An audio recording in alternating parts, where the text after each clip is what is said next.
Bonjour, c'est Marion, la dessinatrice de la bande dessinée du Donjon de Nullbuck. Alors aujourd'hui, comme annoncé dans la précédente vidéo, nous allons étudier l'ancrage et plus particulièrement la manière dont la lumière et la provenance de la source de la lumière influent sur la manière d'ancrer. Alors ce qu'on va faire, c'est qu'on va prendre la plume, parce que comme vous le savez, la plume permet de faire des pleins et des déliés, donc des variations d'épaisseur qui permettront de rendre les différents volumes et le relief, contrairement au marqueur par exemple qui lui a un trait uniforme même si on appuie sur le stylet. Donc voilà, on va utiliser la plume et nous allons ancrer le nain.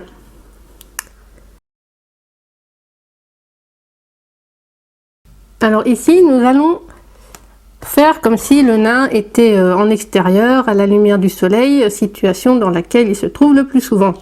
Donc dans ces cas-là, eh bien la lumière du soleil vient au-dessus du nain à la verticale, ce qui fait que tout ce qui sera sur le dessus, donc les parties bombées en direction du ciel, seront plus claires que celles qui sont plus tournées vers le sol et donc qui seront plus dans l'ombre. Et bien sûr, il y aura l'ombre portée du nain sur le sol, puisque donc voilà, comme la lumière vient d'au-dessus, et bien tout ce qui a du volume porte une ombre sur le sol. Donc nous allons voir ça tout de suite avec la plume. Donc par exemple, en ce qui concerne les cornes, et bien toute la partie supérieure est dans la lumière, toute la partie inférieure est dans l'ombre, et donc le trait sera plus épais. Donc pareil pour le volume du casque, la partie supérieure est plus fine et au fur et à mesure qu'on descend et que donc la partie est plus vers le bas, et bien ce sera un peu plus épais. Et donc ce sera comme ça pour chaque élément du casque. Voilà, ici plus fin et de plus en plus épais. Ici le haut de la corne plus fin et en dessous plus épais. Voilà, et donc c'est comme ça qu'on peut rendre le relief. Et pour encore plus de volume, on peut faire l'ombre portée de la corne sur le casque. Voilà, donc comme si la lumière venait d'en dessous et projetait l'ombre de la corne sur le métal. Et donc voilà, ça permet à la fois d'ajouter du volume et de la texture. Donc là, les sourcils du nain. Ici on va faire le plumet, donc ici un peu dans l'ombre et ici plus dans la lumière, donc des traits plus fins, à la limite des traits qu'on ne ferme pas, donc ça pour montrer qu'il y a un peu plus de lumière, et là au contraire plus épais. Voilà, et c'est comme ça on rend le volume du plumet.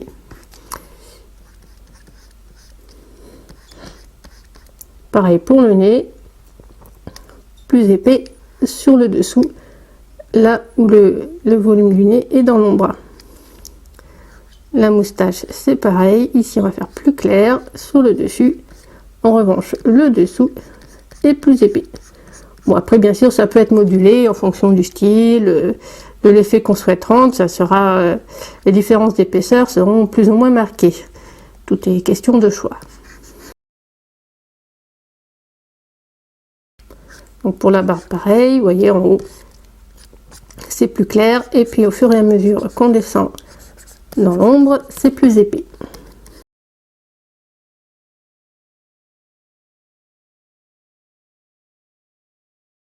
Donc pour le ventre, donc ici la partie bombée supérieure sera plus claire, donc le trait plus fin, et au fur et à mesure, hop, on fait un trait plus épais pour simuler le volume du ventre.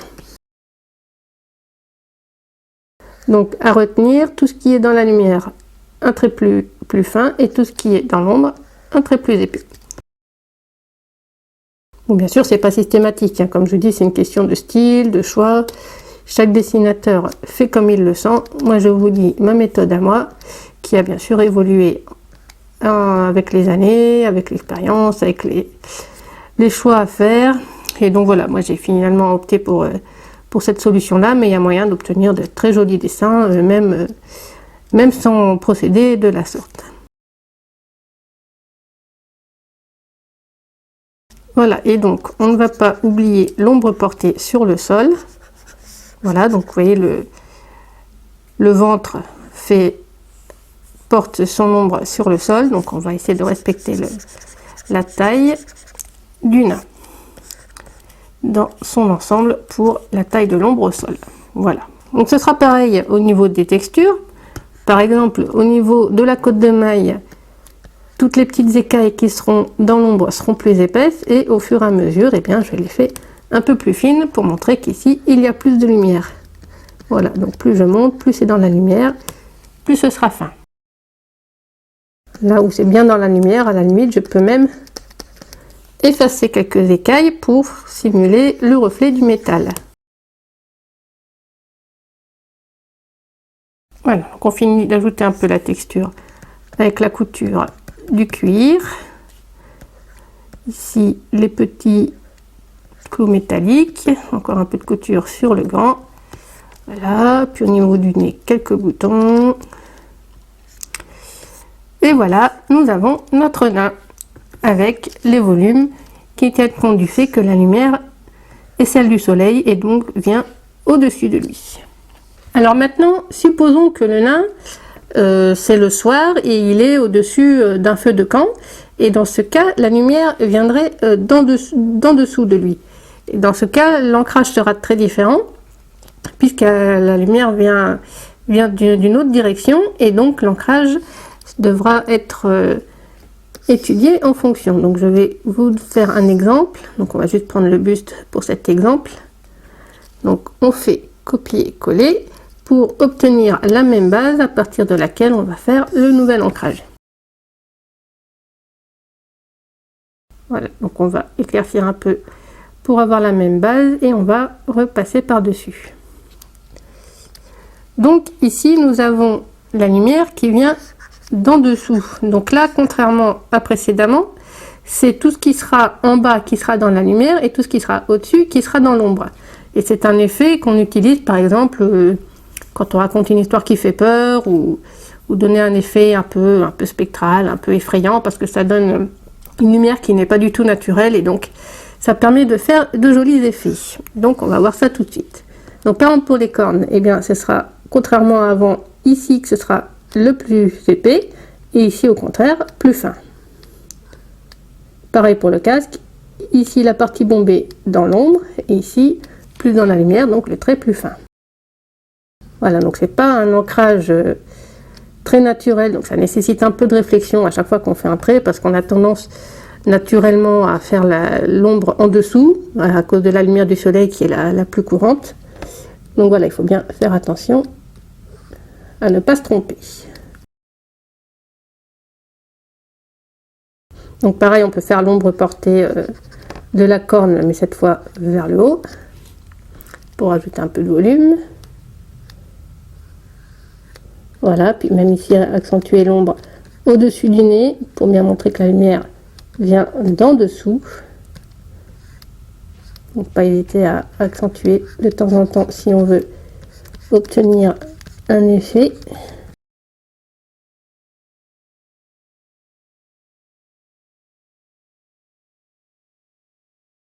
Et voilà. Donc là, comme vous voyez, l'effet est très différent de précédemment, vu que la lumière vient d'en dessous, et donc ça donne un effet un peu effrayant.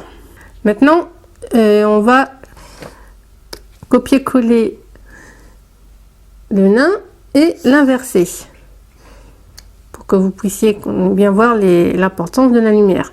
Donc, par exemple, si on prend celui-là, on copie-colle à côté et on le renverse. Par exemple, si le nain est en train de tomber, voilà, donc là il se retrouve à l'envers, et là qu'est-ce qu'on s'aperçoit? Eh bien c'est que la lumière vient d'en dessous et non plus d'au-dessus, comme c'était le cas ici avec la lumière du soleil. Donc là c'est un ancrage qui pourrait être utilisé par exemple s'il est en train de tomber dans une rivière de lave. Là par exemple la lumière viendra d'en dessous avec la lave, et donc ici l'ancrage correspond puisque l'ombre est au-dessus et la lumière en dessous. Donc exactement comme celui d'à côté, sauf que le nain est à l'envers. Donc ça peut être la même chose. Par exemple, pour cet ancrage là, si je copie-colle et que je le place à côté en le retournant, et bien là il se retrouve à nouveau dans la lumière du soleil, puisque à nouveau la lumière vient d'au-dessus. Donc là il peut être en train de chuter du haut d'un ravin par exemple.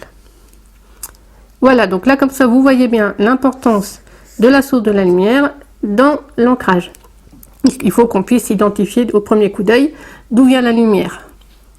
Alors il existe encore d'autres moyens de simuler la lumière, par exemple en exagérant fortement les ombres.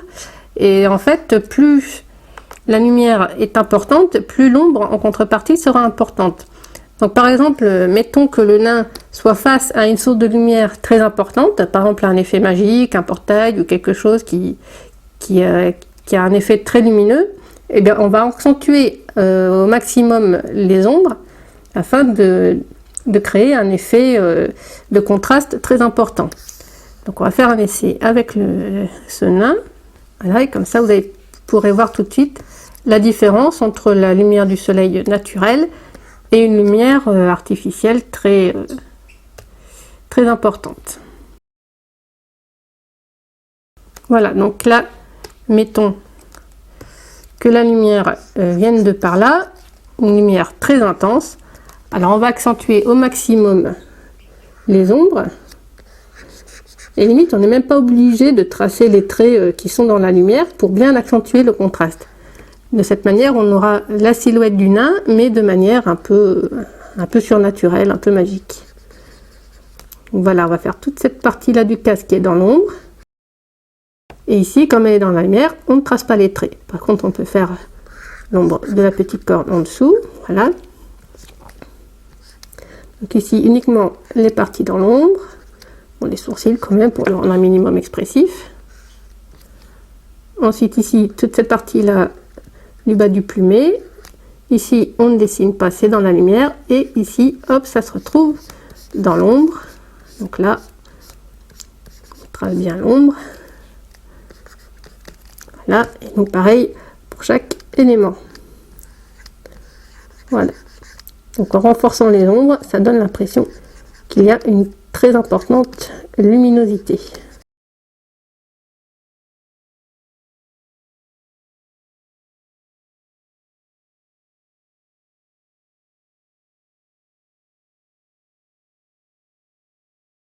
À la limite, tout ce qui se trouve derrière se retrouve complètement dans l'ombre à cause de l'ombre portée des volumes. Donc ici, à la limite, on peut faire juste le reflet du métal. Voilà, donc vous avez compris le principe. On peut obtenir un effet très impressionnant. Voilà. Donc là, vous voyez, on voit toujours la silhouette du nain, mais avec les ombres très exagérées, et bien, on donne l'impression que la luminosité ambiante est très importante. Et bien sûr, à ce moment-là, il faudra faire une ombre portée vers l'arrière, très importante également.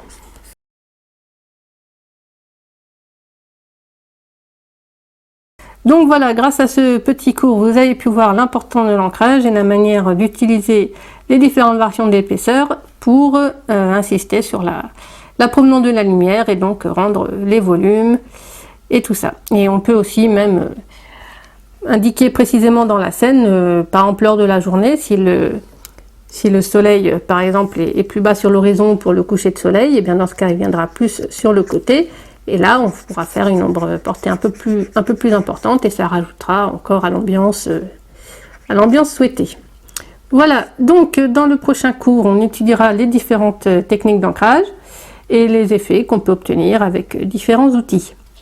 Voilà, donc je vous dis à bientôt et merci d'avoir suivi cette vidéo. N'hésitez pas à vous abonner si ça vous a plu et à bientôt.